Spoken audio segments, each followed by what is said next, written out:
সকাল, ফাঁকা রাস্তা, আবছা আলো। সকালটা শুরু হয়েছিল ঠিকঠাক। হাওয়াটা ছিল ঠান্ডা, আর আমার বাইক যেন গানের মতো চলছে। ভাবিনি সেই দিনটাই হবে আমার জীবনের মোড় ঘোরানো দিন।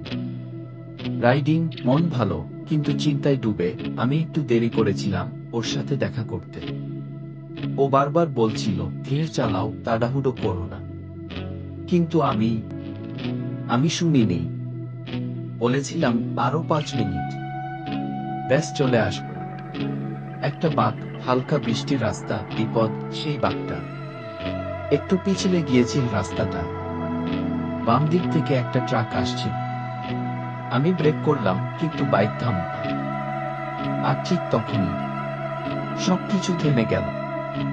নীরবতা, সাদা আলোয় চোখ মেলে দেখা। চোখ খুলতেই আমি হসপিটালে, আর আমার পাশে কেউ নেই। ও আসেনি কারণ আমি আসিনি সময় মতো।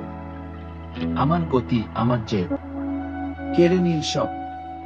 হাসপাতালের বেডে বাইকের হেলমেট পাশে রাখা, বাইকটা ভাঙা, হেলমেট ফাটা।